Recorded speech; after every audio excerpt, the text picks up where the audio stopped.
Good morning. Can everybody give me a thumbs up if you can hear me? Morning. And we are live and appreciate you joining us and your flexibility to do the workshop um, via Zoom. And just to repeat why we are meeting virtually is because of the COVID-19 and the declaration of emergency. And we're following those guidelines set out by the governor and following those. So I appreciate you all being flexible and joining us. And wanted just to, this is our regularly scheduled workshop. And just want to use this opportunity to talk about issues that are on our radar and get feedback from the court in general about the way and the direction that the court would like to move forward.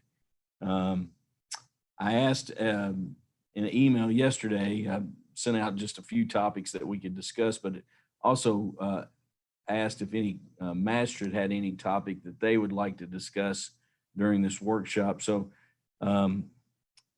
if you do, please feel free to share and ask, and then please give us any feedback on any of the topics that we're going to talk about today.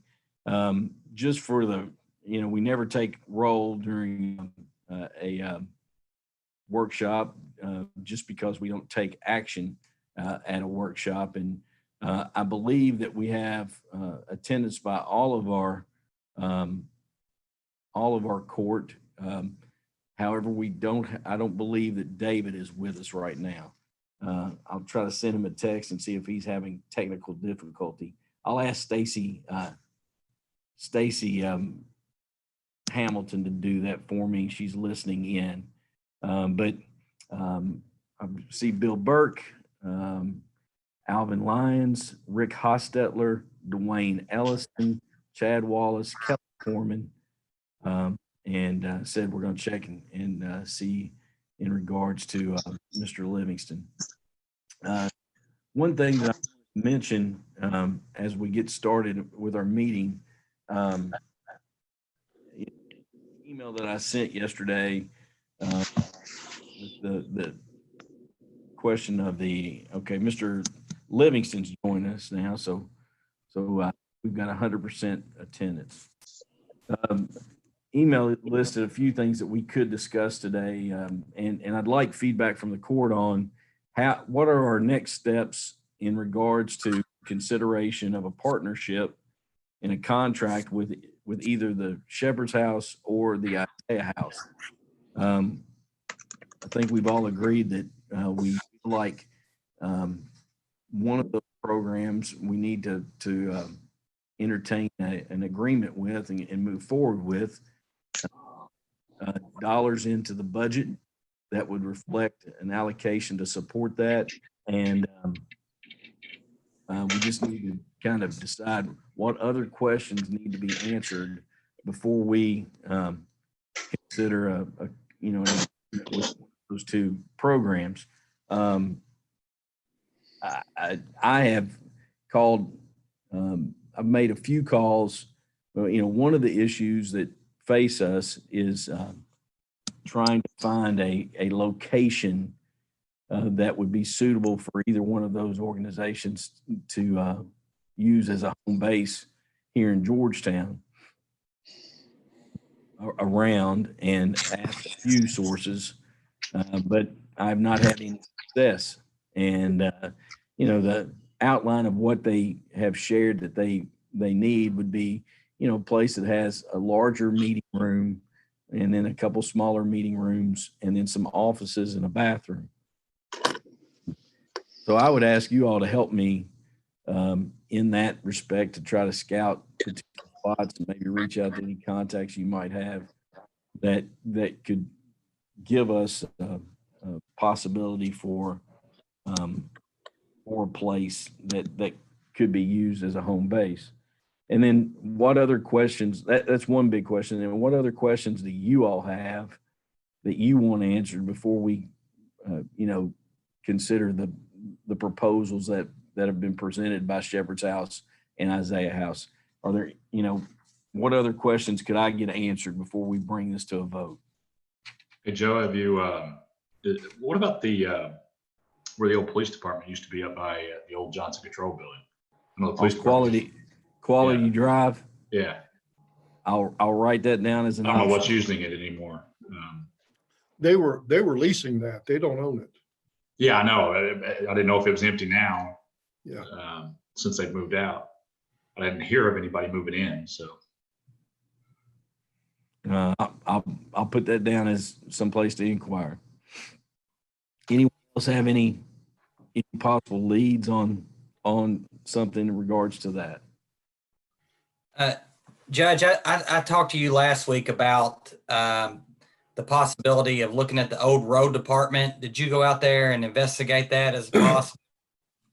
The old road department is, in my mind, would require a substantial amount of renovation, just because it's got, a few offices and a bathroom, but the meeting space, I think it would need some renovation. But I can certainly put that down as an option. Yes, sir. Maybe you and I could get JR to meet us out there as well. Anyone else? Judge, I like the idea of potentially the old road department, just because I was probably 6 years ago, 7 years ago, maybe, CMW did a draw up and a cost estimate into turning that into a field house, like an indoor facility. And improving the looks of the outside and all that. And I would think that plan might be around your office somewhere, but I'd be curious as to whether we could get some kind of grant to potentially, from the federal government, to potentially be able to turn it into some kind of facility to be able to use as a treatment facility or something like that. So probably an avenue to pursue that is maybe with Brad Boaz. Did you say CMW? That's who did it. Yeah. So I will check with Brad Boaz and see if he has any data that he could share. And then Rick Hostetler and I spoke before the meeting this morning, and Rick mentioned a similar item in regards to, you would think there would have to be some grant money from the federal level that might offset the cost of such a program. And I told Rick that I was going to try to inquire a little bit more about that as well, with like Andy Barr's office and see if they give us any guidance, because what we're proposing doing goes hand in hand with some of the federal programs that are out there, and I think it would be a time well spent trying to pursue that. What about I think this happened before you came into office, and I haven't heard any updates from the group or anything like that on it, but we entered into a class action suit with probably 20, 30 other counties against the opioid manufacturers. But I've not heard an update on that in quite some time. Do you mind? Keiko would be who to check with on that. So David and court members, Rand Marshall is in attendance with me, and he indicated, Rand, what was your comment? That class action suit continues on. It's not resolved yet. My guess is it's going to take some time. It is continuing. That class action suit is continuing on. It has not been resolved. Rand will try to check and see if there's any updates to share. But that's one thing that would give us a little bit of income for sure to use towards something like that. Rick mentioned as well about calling, we had a group that went to the Shepherd's house. Chad Wallace, myself, Chad, who else was with us that day? Kelly Kearney was with us as well. Right. Maybe Alonzo Allen as well. Yeah, Alonzo was there as well. Yeah, as representative of the capital projects committee, and that was a good trip. It was worth our time. Rick mentioned about visiting Isaiah House, and Rick's going to reach out and see about with the COVID-19, if in fact, if they're doing any visits that we could look into, like on Tuesday or Wednesday of this week. Rick, if you'll share what you learned from that inquiry, and then we can go from there as well. Judge, I have put a call into them, but at this point haven't heard back. I left a message, but they'll get back with me probably today. Okay, that would be, that would be, in my mind, one of the last things that we could do, and just feedback from both visits. One of the two programs. Judge, the biggest thing that sticks out to me is if we enter into a program, an agreement with Grant County, and they're being serviced by the Shepherd's house there. To me, the biggest difference between the two programs is it would be a continuation of the Shepherd's house from the Grant County incarceration to Scott County. Do you have any comment on that? Yes, and we mentioned that before, and I appreciate you bringing it up, Chad. If we can move forward with our discussions that we've had with the Grant County Judge Executive Chuck Dills, and I have no reason to believe that there would be anything that would keep us from doing that, because they still, they still have the desire to partner. Just the fact that with COVID-19, we can't move any inmates. But once we get to the point where inmates could be transferred that qualify for the state substance abuse program at the Grant County facility, and we could move inmates that qualify for that there would be a relationship, because Shepherd's House is using that. They're running that program at that facility, and those individuals would transition back to our day reporting program, and there would be a relationship that was that built there, and a similar program, and I think that would be something to consider, Chad. I agree with you. Any other comments on either one of these programs before we kind of move to our next topic? Judge, do we have a proposed cost for all this? Yes, sir. Shepherd's House. How does it fit in our budget with the reduction in income we're facing? How's that? What's that, Bill? How does it fit in our current budget with the reduction in income that we're facing? Is this something we can afford to do right now? I mean, it's something we can afford not to do, but is this something that we? The funds for it were included in the first reading of the budget. Okay. All right. I just want to make sure. And, the Shepherd's House, for up to 20 individuals in the program, it's $11,000 a month. If additional fee of $7,000 a month for the next up to 20 more, for a total of $18,000 a month for between 21 and 40 individuals in the program. If you look at the cost, incarcerate, that in itself, what I'm sharing is a significant savings, just to, compared to the cost to incarcerate individuals on a daily basis. And then the Isaiah House program they gave us a couple different options. Both options required an initial operating expense of $13,714.71 for equipment. And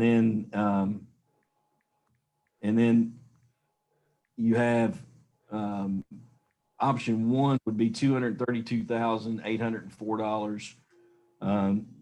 And option two with them would be $158,600. And I've shared by email both of those options for all that they list several different qualifications and different items that go with those two. I can share that once again and just give you all that, not give you the whole packet, just give you the cost estimates for the two, and I can do that today. I'm good. I don't need that. But I think the thing that I want to emphasize again is that one, we're going to be helping individuals that are in a cycle of addiction, and then two, we're going to be helping our I think being good stewards of tax dollars by both of these programs. There would be a net savings compared to just incarcerating the individuals. And then the third one that we can't really put a dollar on, but I think is a real factor, is that the recidivism. Hopefully if they go through these programs, either one of them, and I feel confident about either one of them delivering services and having success.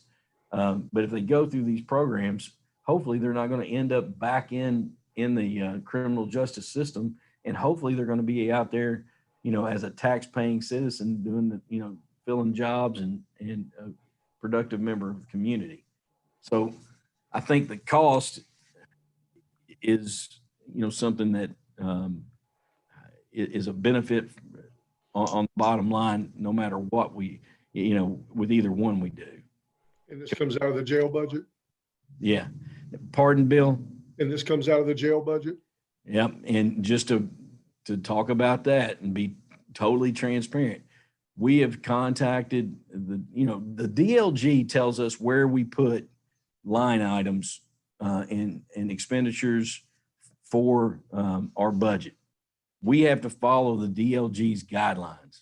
And from everything we have received, that this program and the home incarceration program has to come through the jail budget. We've had multiple conversations, and I've met with Rand Marshall and Jailer Broyles last week to talk about the jailer's not comfortable with either one of those, and I respect that. But my hands are kind of tied because of the DLG's recommendations. And I asked the jailer to give me, what oversight he would like to have to feel more comfortable about it being in his budget. So I'm working with him in regards to that. But let's talk about the two things. The rubber hits the road here. And that's when in my opinion, your circuit and your district judges have the autonomy and the authority. They make the decisions about recommendations for sentencing, and they work in collaboration with Rand. I felt like when we started the home incarceration program that we were providing a tool for the judges to use, and we don't have the oversight. We can't.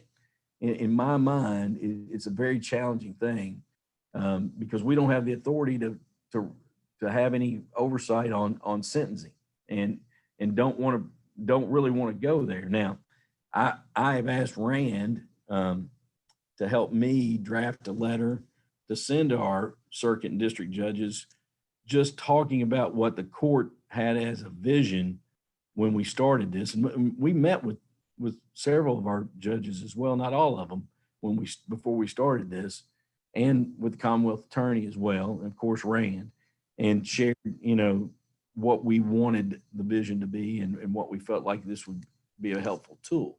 So we're going to do that. And then in regards to the Isaiah House or the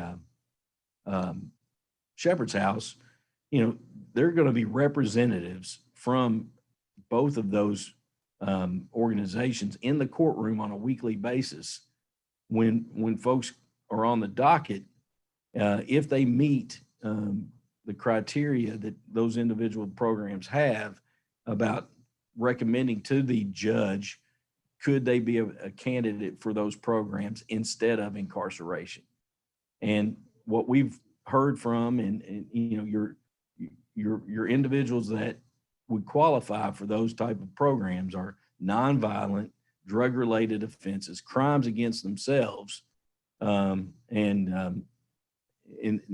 trying to help those individuals, and that's what's been communicated. So, any other questions about Shepherd's House, Isaiah House? I'll try to get those answers and share and go from there. Another item that we had that we wanted to discuss was I sent a picture attached to the email yesterday of it looks like a pile of rubbish, but it's really the louvers that had been removed as well as they could from the tower, the clock tower, where they were doing work this past week. And I asked the question to our contractor, are those going back up? And the intent was for those to go back up. But to be honest with you, I looked at that and I was like, that's just, they're in terrible shape. And I asked them to give me a price on replacing those louvers. And of course, in my opinion, you don't want to put wood back up there unless it's wrapped in aluminum. And then, they gave me they've shot back an estimate that they shared with me this morning from Spectrum Contracting to replace there's 8 sets of louvers, 2 on each side of the courthouse cupola. And what they said, take them down with a crane and then replace them with a crane. And the cost was estimated at $40,000. And I kind of got choked because I didn't think it'd be near that much. So I'm going to reach back out to them and ask them if there's any other option of building replacements out of wood wrapped in aluminum. What they had given me a price on was just a total aluminum louver set that was custom made to fit those openings, those 8 openings. I'd certainly entertain any feedback or comment from the court in regards to that possible change order. I have a woodworker I'll check with on that also, just see if he has any ideas. Hey, if you get back with me, Mr. Corman, I would greatly appreciate that. Anyone else? We can't put those back up the way they are, in my opinion. Lake Cumberland is just covered up with aluminum fabricators for the houseboat industry, and they're all scrambling for work. If we had some good pictures and measurements, I can send those off and get an estimate on making them out of aluminum, and then we would powder coat them and put them up. I would also make sure you do something, like the chicken wire or whatever for the birds. You got to put that back up there too. Yeah, the chicken wire is on the inside. It does have a wire mesh, but Bill, maybe Spectrum Contracting, a guy named Rodney Woodrum, maybe I could ask him for the specs on the opening and ask if you could get, they're not making it, they're outsourcing but maybe I could ask him for the specs and give those to you and see if you could get a quote from your source. On his price, did he break down install versus material? Or did he just give you a number? I haven't dug that far. All I saw was this morning when I opened up the email, it said 40,000 and I about choked. But and it's probably me being naive about how much it costs to do some of that stuff too. And then of course you gotta rent and you got to do all that.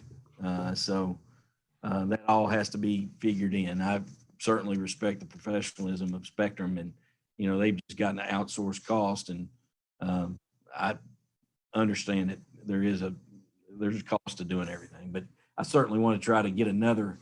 What other options do we have? But I can tell you this, that putting them back up the way they are would be ridiculous. We can't do that. So I just wanted to share that information. And Bill, I'll get Rodney to try to give you the specs. Next, I want to talk about an item that I would like to bring to the court next week to get your approval to pursue, and it's a SAFER grant, federal grant. And after the meeting, I can send you exact information about it. But essentially what the SAFER grant does, it gives us, it's a cost share. And under the SAFER Hiring of Firefighters Activity Grant, recipients are required to contribute a cost share towards the actual cost of hiring firefighters under this program. The federal portion of the cost of the hiring of firefighters under this grant may not exceed, and in the first and second years, the grant covers 75% of the salary. The third year, the grant covers 35% of the salary. Therefore, the recipient is required to contribute at least the following in non-federal funds: 25% for the first and second of actual costs for the first and second years, and then 65% for the third year. The cost share of non-federal cash is the only allowable recipient contribution. So the reason that we can apply for this is because they extended the deadline into May 15th, I believe is the date. And, we were in discussion about, there was a request on our budget from our fire chief to add three firefighters. And that would give one additional firefighter per shift. And my recommendation was going to be to consider that before all the COVID-19 event happened. And if we could be a recipient of this grant, I think it'd be wise to pursue it because essentially it's, and hopefully by the time the first and second year rotates out, our economy's back on its feet and such. But there's a demonstrated need for one more firefighter per shift. And I think it'd be wise for us to consider approving applying for this grant. And I would only apply for 3. That's it. That's because once you rotate off of the grant, then you're responsible for 100% of their salary. And I wouldn't go any more than 3 right now in my mind. Who would like to comment or who has questions about this? How's the overtime right now? The overtime, let me share with you. We hired several part-timers, 6 part-timers, and Jeff and I met with Chief Fuller 2 days ago about overtime. And your lieutenant overtime hours between January and March were 1,112 hours. And the firefighter overtime hours between January and March was 973 hours. And what we have asked Chief Fuller to do in our meeting 2 days ago is he has 5 more part-time firefighters that he wants to recommend to the court on Friday to hire. And these are part-timers that have experience, demonstrated experience at other places. Our issue that has happened here with the COVID-19 is that your other firefighters that are working at other stations, it impacted them wanting to work additional shifts with us. And that's why we've not been able to ramp up our part-time hours compared to our overtime. Jeff Mudrack is on this and dug in and actually done a lot of research to try to get us the data. Jeff, would you want to comment or give any feedback to the court regarding what I just shared? Well, it's just that you're right. To alleviate some of this overtime expense, we have 5 more part-timers that we're planning to hire this coming Friday. As a matter of fact, I was just on the phone with Assistant Chief Canavy just yesterday, working out details on that, and just, confirm that they have their hours and everything. And then also, we were going to push out the paperwork to them so that we could hopefully have them working as early as May 11th if we needed them to. And one of the things Chief Fuller is doing as a result of our meeting is, given the needs we have for staffing, we decided to go ahead and just have him schedule a part-timer from May 1st through June 30th. And if they don't need to work, then we just call them off. So that'll be another way to reduce some of our overtime expense. But the reality as well on staffing, the fire department has 2 individuals that are out and cannot work, full-time individuals cannot work because of illness, non-work related. And then they have 2 other individuals that are out on workman's comp. It's just, we could literally schedule a part, and that's why we've asked Chief Fuller to try to go forward with that. We could literally schedule a part-timer every day, hours, just because we need. And then we've also talked about the possibility of, and it's not as good as you would hope it would be, but there's some retired staff that have inquired about working because they can work and still draw retirement. But the issue is we have to pay the retirement in their benefits. If they, Well, I think you can contract with them that you don't have to hire them full time. See what the city does with some of their police officers. I'll do it. I think they actually have a contract with them, like it's almost like a 1099 as opposed to an actual employee. Instead of paying their retirement. Yes. I think that was related to something specifically passed for that opportunity. That was so that retired police can, I don't know that they did anything with retired anybody else. I think that was focused on police so they get as more SROs and things like that. I remember when that happened. Yeah, Dwayne, I checked into that this last session and had a short conversation with Senator Thayer. I think it was Senator Thayer. But with all this COVID stuff, that kind of fell apart. But you're correct. They do have a KRS that takes care of police agencies. But I was going to look into it for a fire department and even EMS. Yeah. Because the same principle applies. Where guys are retired out of those fields and would want to come back. And it works similar to, I think, what David was talking about. It's like a little contract. They have to do it yearly, I think. But there's actually KRS that backs that up. Well, for this next session. We're checking into could there be, it might not hurt to see with the governor's office or through DLG to see if there's some kind of emergency order that could be put in place to help with this, because it does hurt us on our part-time. And then if we do have people that get sick, what do we do then? So, I don't know. I don't like worth a phone call. Yeah, I don't like a ton of the emergency power, but if it's used for good, then it's okay. So just in general, I know we're not going to take any action today, but,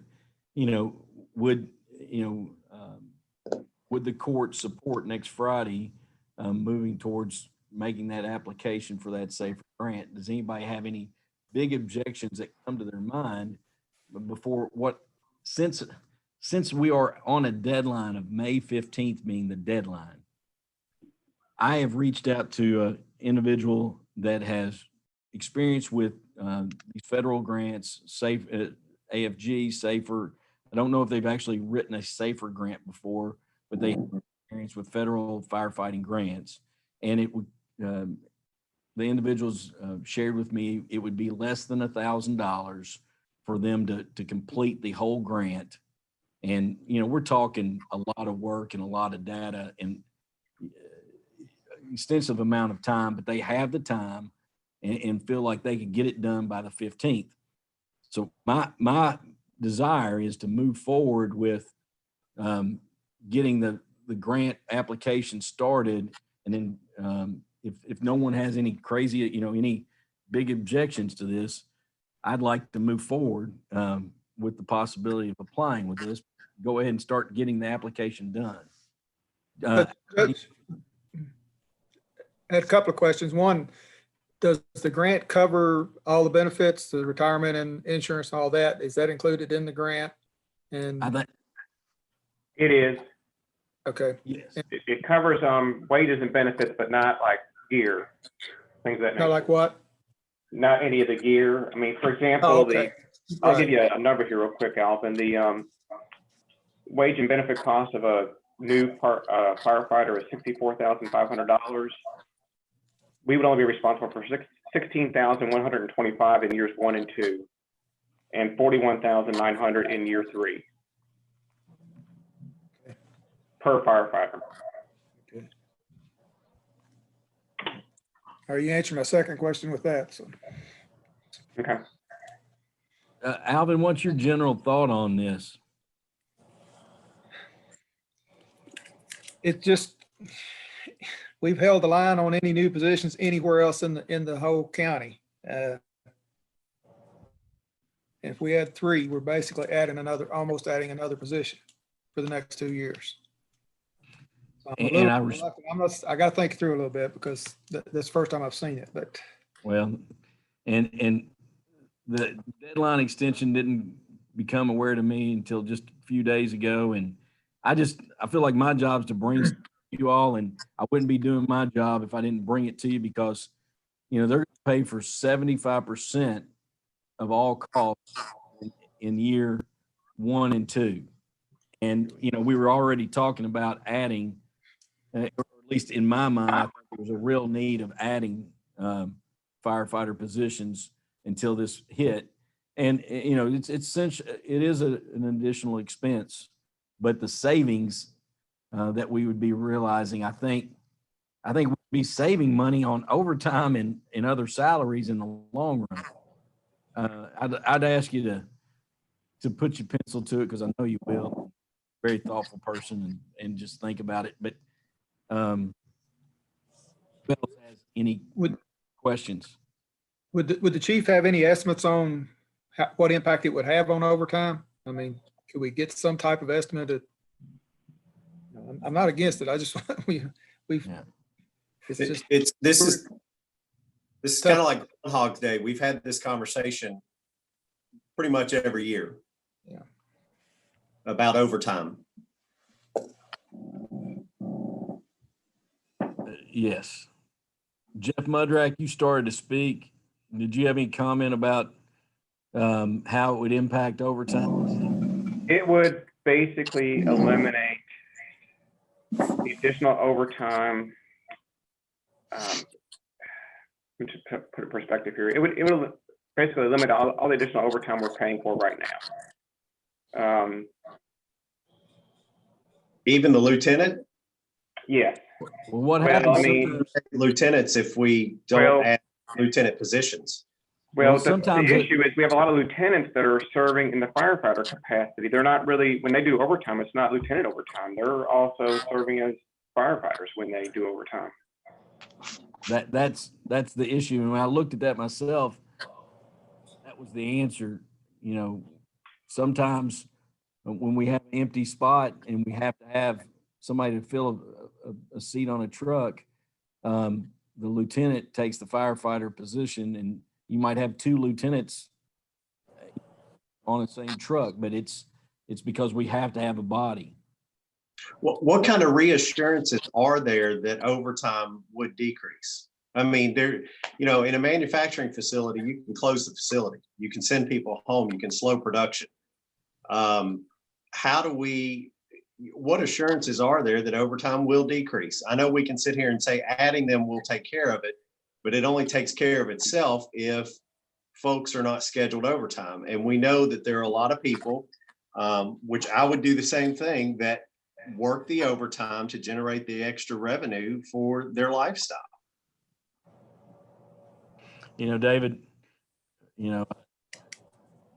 I don't have an answer to that right now, but my answer is this. We have a station at Sadieville, a station at 2200. We have a station at Newtown and a station out at Homestead. And, my hope is that we have 3 firefighters on a truck. I think it's the safest level. And then you have, your other command staff that's on duty. And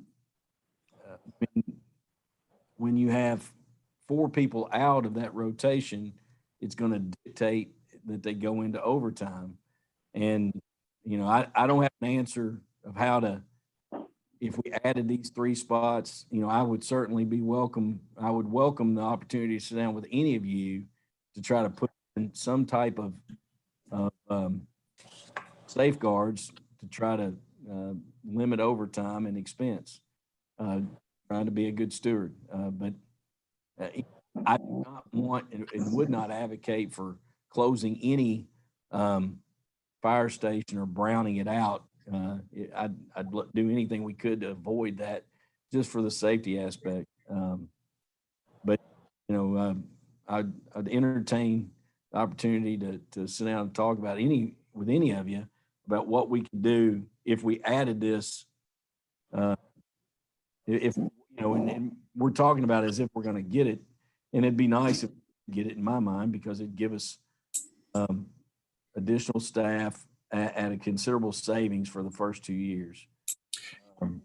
Judge, when the city did the SAFER grant many years ago, and I was a part of that, one of the requirements was that there was 4 people or 4 firefighters that had to be on a truck. Did you look to see if that was a requirement for the grant in the current application? I do not believe that to be the fact, but I will double check. And I want to, you said brown out or close fire stations. There's been zero discussion ever of browning out or closing a fire station. I just want to be clear on that. But because people will take that and run with it as if we're having that conversation. That's actually not the conversation we're having. We're having a conversation about overtime. And my whole gist of that start of that conversation was that we have X number of stations and we need X number of firefighters. And, if a lieutenant has to fill in to keep a station open, then that's what I want to, that's what I think we should do. I don't, the very last thing I want to do is close. And by no means did I wanting to have a conversation about closing any fire stations. And yes, David, you're correct. People hear one thing and run the other way with it most often. So I'm going to go forward with starting the application process. In my opinion, we cannot wait until next Friday to just start the process. I would like to have any conversations or anything else that you all want me to get in front of you before we go forward, before I turn somebody loose trying to pursue this.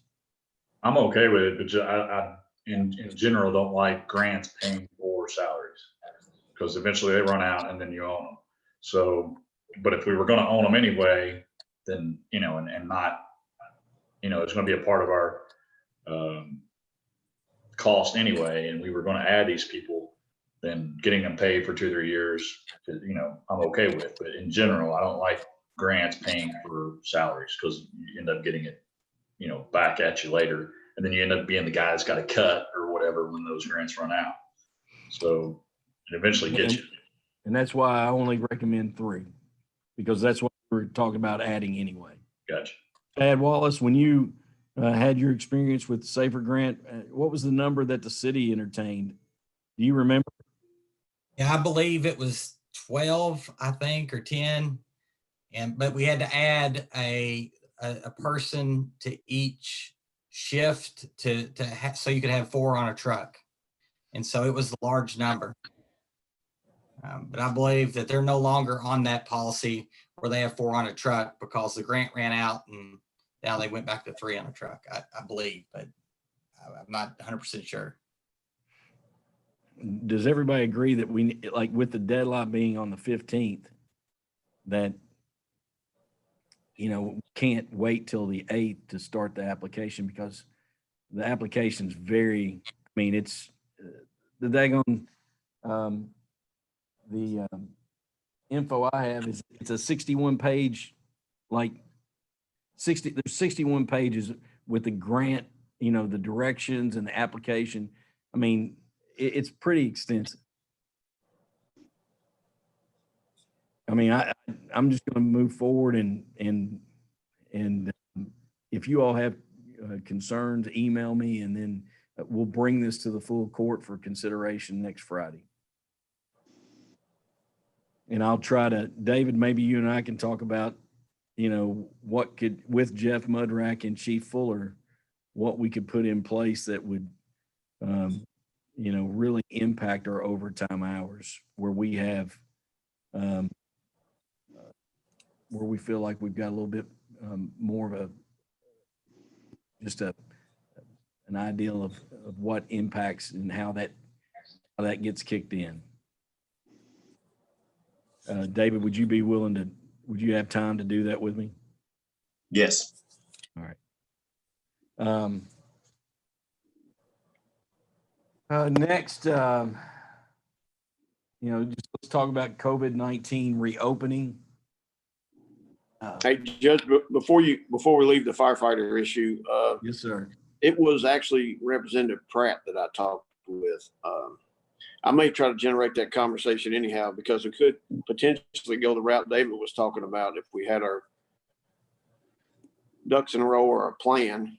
In fact, I talked to Assistant Chief Swanigan about it as well, what they're doing. I think he sent me information, but like I say, everything kind of fell apart right after the first of the year. I talked to Representative Pratt when we were down there for the legislative training day to try to get a similar program in place for firefighters and EMS. So that's still worth pursuing, even in the background of what we're doing with this grant. So I may try to do a little bit of that as well. Thank you, Rick. Yep.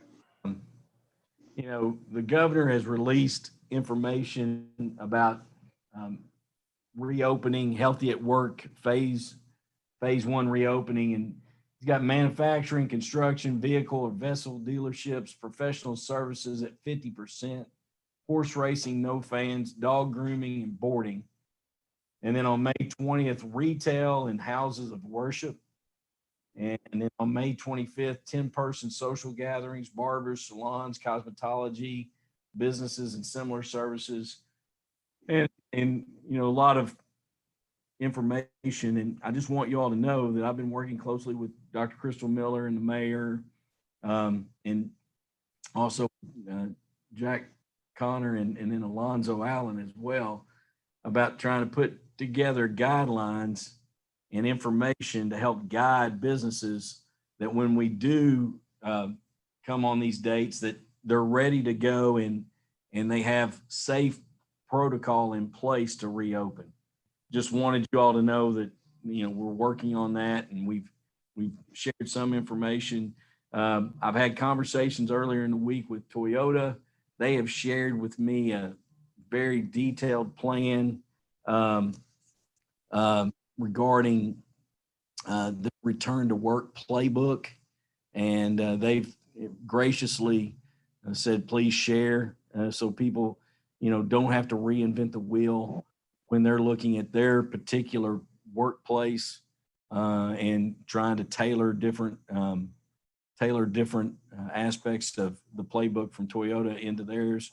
So I appreciate that a lot. I just, wanted to share that. And then, other aspects of, right now the courthouse is not open to the public for face to face. We have drop slots available for the clerk's office. The animal shelter is not, open for, face to face. They're still working and such. Kenna Portwood has a source for the barriers, plexiglass barriers that would, in my mind, need to be installed for the increased safety for our clerks. I also think we should put one of those. I've talked with our PVA about installing a couple of those. And then I've also, I think something at the animal shelter, possibly. And then I don't know I think our county attorney's office is pretty well set up already. But those are things that I'm working on to try to be ready that when we do go back to the seeing the public face to face, that we have some safeguards in place. And appreciate Kenna having a source on that and sharing and we're going to, between Tim Tevis and JR and his group, we would get those installed and try to put things in place before we open back up. What questions or comments does anyone have there related to that, any of that? Joe, I've been wondering, I mean, when we start going back to work, I haven't heard anybody say anything about, childcare. That's going to have to be something that's going to have to be addressed by Dr. Miller and whatnot. I mean, you put 8,000 to 10,000 people back to work, not everybody can stay home. And we've got all these daycares and home child cares or whatever that are going to have to get back going. And I haven't seen anything on that, any type of how that's going to work. So has that been talked about at all? She is, looking for not specific. I haven't heard specific plan for child care facilities, but I will ask her about that.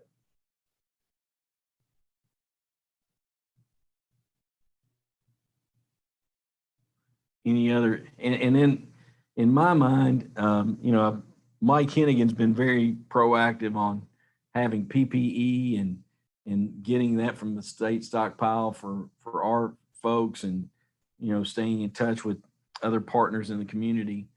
But, it might be wise for us to look at trying to buy some PPE for our deputy clerks or animal shelter people, the cloth type masks that they can wear and wash. Everybody feel like that would be wise to try to chase some of that to distribute to our staff? I think it would. They'll run you about $2 or $3 a piece. I just bought a bunch of them. So the cloth ones are the best. Get two of them for each person. That way they can wash one and have one. Could you share that source with me, Dwayne? Yeah. Anybody else have any comments? I'll be honest with you. I'm excited about moving in one direction. And I know folks are frustrated, wanting to open up, but a gradual, safe return with protocols in place, I think is probably the best thing to do. And I think we're moving in that direction. So I'm going to talk about taking a lemon and making it lemonade and doing it safely. And that's my take on that. So Dwayne, I'll get with you about source on that. And I think it is wise to, like JR's crews and sheriff's deputies, right now, that might, I think all of them need it, in my mind, as we transition. Any other comments or questions about that? Budget,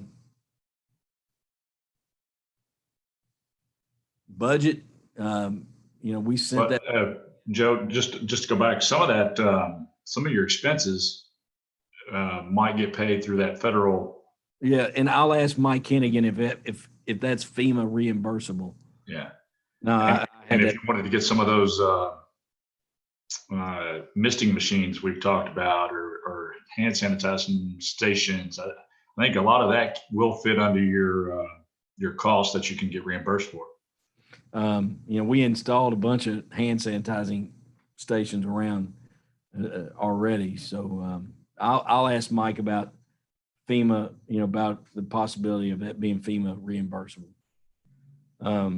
And let me go back to something that I forgot to share with you on the expense on the cupola and the clock tower.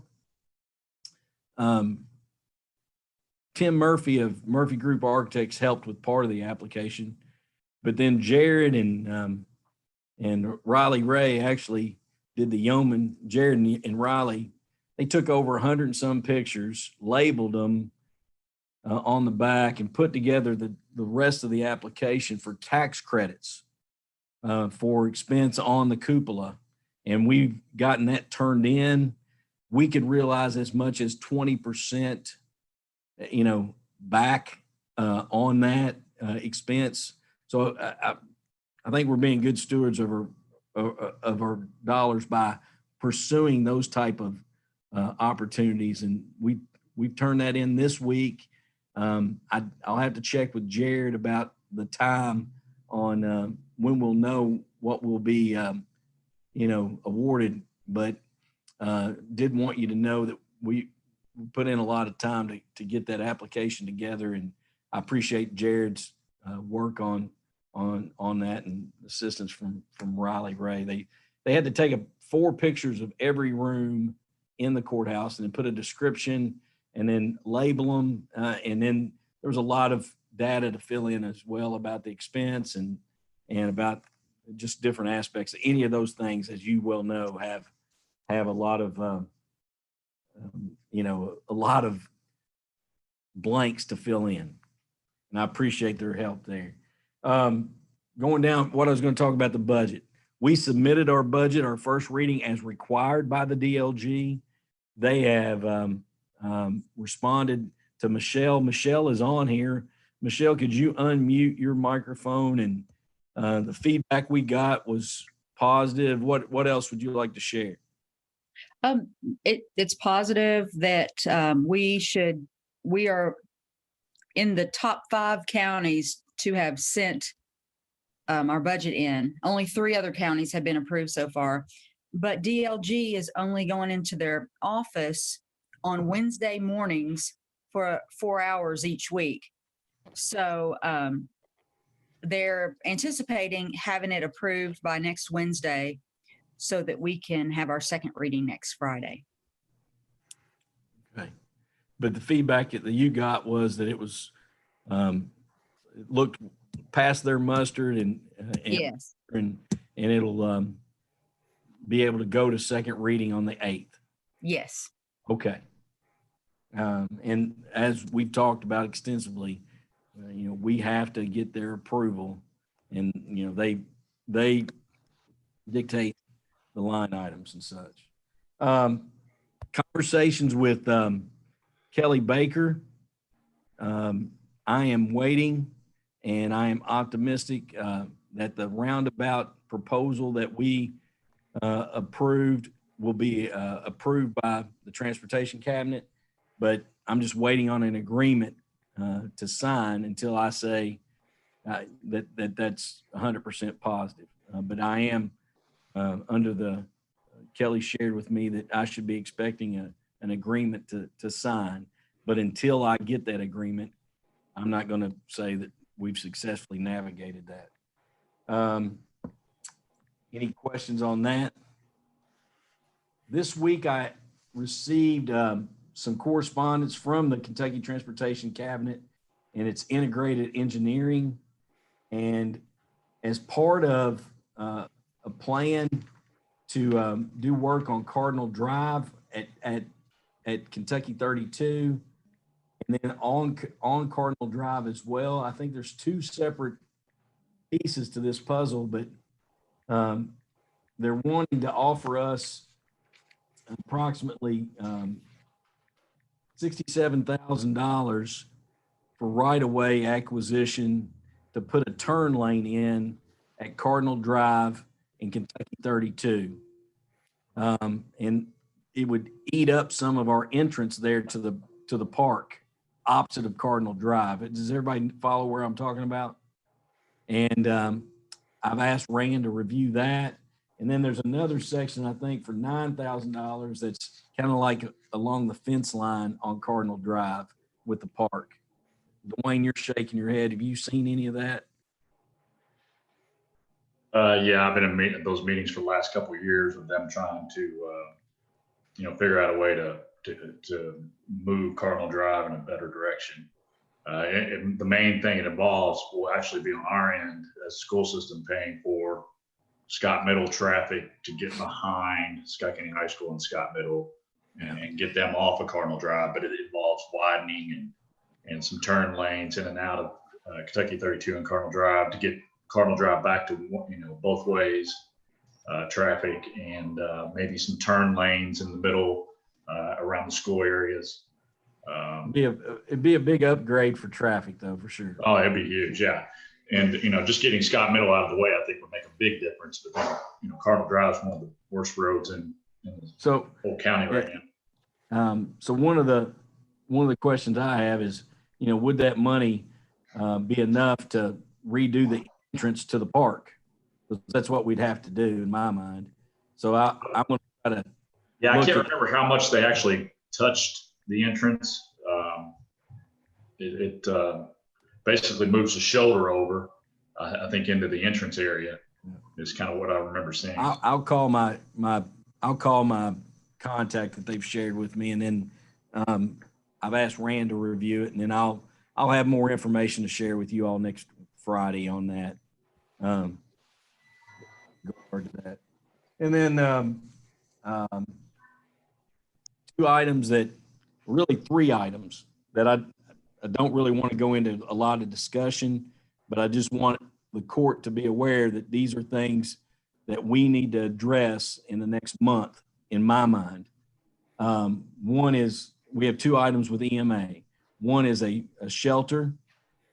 The conversation started with it being a cold weather shelter, and using the concession stand as a site for that. We need to go back to that. But one thing that I want to add to this, and it's a reality today and now, we had an individual that was concerned about being COVID-19 positive that was homeless.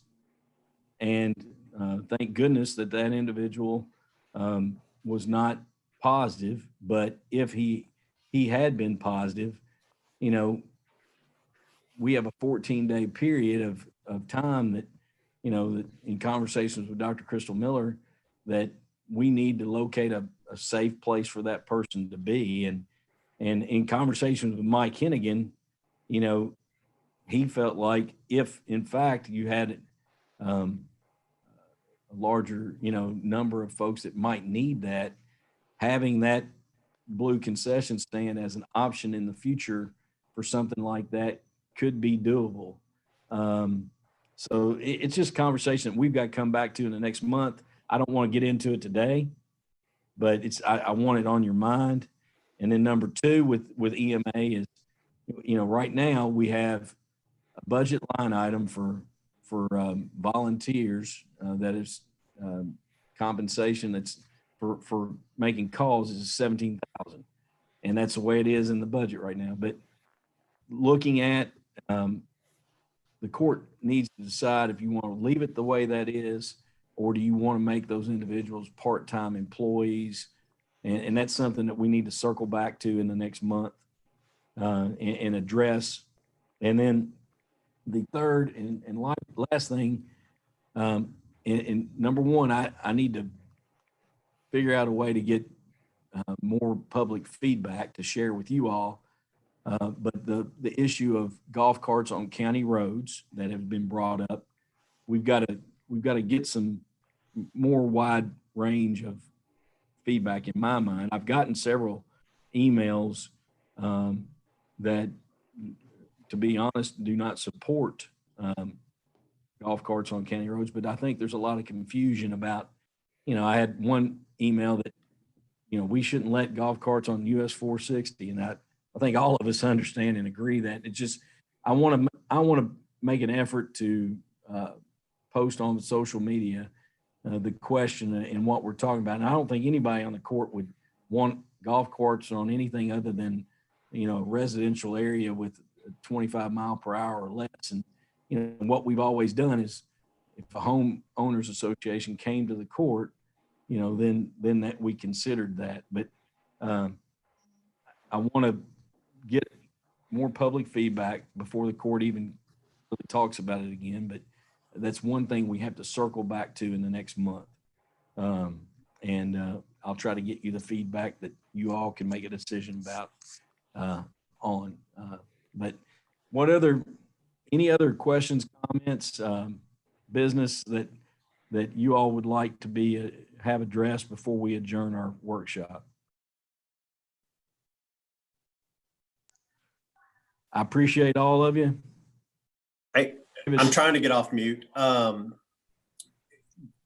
we I think we might need to have a little interlocal meeting with the city regarding the interlocal budgets. I don't know if they have what they're doing on their side with regards to any budget cuts to interlocals or anything like that. And I just thought about this yesterday, and we've not, I don't know if you've had a conversation with them about it, and especially with regards to Parks and Rec and what's submitted, and planning and zoning and those, because with the fact that we are looking at a cut in our revenue at the amount that we're potentially projecting, I think that we should discuss having the option of not paying.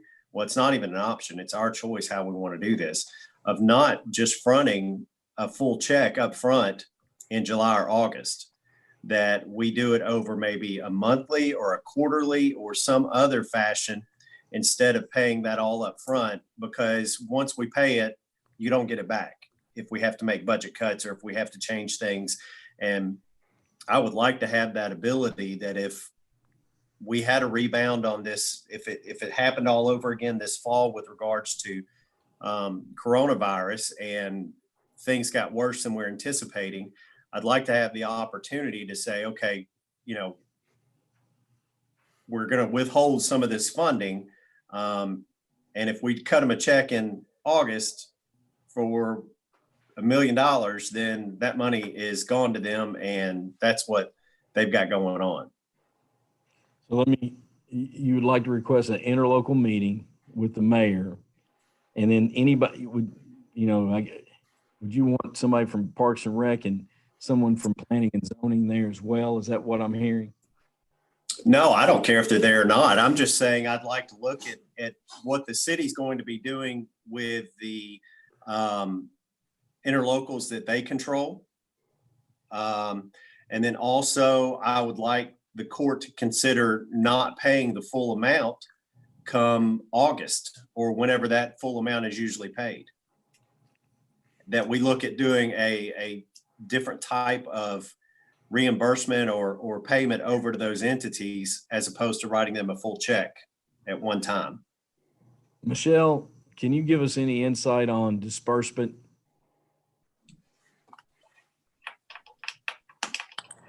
Disbursements for, I'm sorry, I was working on a budget thing here. Can you? I'm what's the sorry, question? I shouldn't have done that to you. That's okay. I think, David, I'll get with Michelle and we'll talk about disbursements and how we could possibly do that. I do want to share with you, David, that Michelle and I met via Zoom with Andrew and the mayor and the chief financial officer, Stacy Clark. And we just went down through the interlocals And, what we've done, I believe, their timeline's behind us. But what we have done as far as, no capital projects, no new positions, those type of items, I think are going to be mirrored, but you certainly would be more than happy to schedule a meeting, interlocal meeting to discuss, and then try to get with Michelle to give you a picture on, would it be possible to stagger disbursements? Is that good? Mhm. Okay. Anyone else have any comment or question before we adjourn? Judge, Yes, sir. Mr. Burt. I sent you a text. Fayette County has announced they're not going to open their public pools this summer. If we face the same thing in Scott County, we're going to end up with Great Crossings Park is just going to get out of control on us. We need to look at something different than what we did last year. Great Crossing Park, what does that have to do with the pool, though? People will go down there and swim. They did all last summer. We've got a sign up there that says there's an ordinance and a $250 fine, and it's not enforceable. We didn't enforce it. Okay, we either close the park or we stop the swimming. Take your pick. Or another option would be to change the ordinance. Well, I mean, we're not enforcing this. We might as well do away with the doggone thing anyway. I certainly entertain discussion. And, when you talk about enforcement, Sheriff Hampton sent multiple deputies down there on a rotation, but he just doesn't have the manpower to have someone that's there all the time. What other aspects, what other angles do you think we could do to enforce the ordinance? And we take one of our lifeguards who's not working in a public pool and put them down there. Let Parks and Rec control it. I would be concerned about having an 18, 19-year-old individual trying to enforce. Other 18 and 19-year-olds. I mean, those lifeguards are mostly younger college students. And they would have to call the sheriff in my mind. I wouldn't want it, we'd just be putting them in a very situation, I think. And then here's the truth too. Like, a person walks across to the other side and enters from the other side, you can't say anything about them swimming. I mean, and that's what I've been told. Yeah. And it's just I don't have an answer to that. And more about Judge, I went down a couple of different times last summer to just kind of observe, see how that went. And there was always a deputy down there when I was there, and I just mainly observed. And folks even come downstream in a boat, jump out in the middle of the creek. They're probably taking a bathroom break. I have no idea, but there's no stopping that. The deputy even looked at her and said, "Well, what do I do about that?" And then he goes, "Nothing. They didn't walk in from the bank. They came down in a boat." So I'm wondering also at Oser Landing, is there no swimming there? And in my mind, we probably need to take the sign down. I think that came about. The history of that sign is one of those two young teenagers. Kids drowned down there. Right. And the sign still doesn't stop folks from doing what we're talking about, even walking across the dam like those two young fellows were. They just made a silly mistake that would cost one of them their life. It's tragic. We put up chain link and barbed wire and they still walk across the dam. Right. That's what I'm saying. And I was wondering about Oster Landing. I'm assuming there's not any no swimming signs there. I don't know. I never looked at that. But there's a boat ramp there. So yeah, I can't answer. I don't know for sure. We'll have more discussion about that. I'll follow up and go forward. If there's nothing else, then we can adjourn, and you all be safe and have a good weekend. Thanks.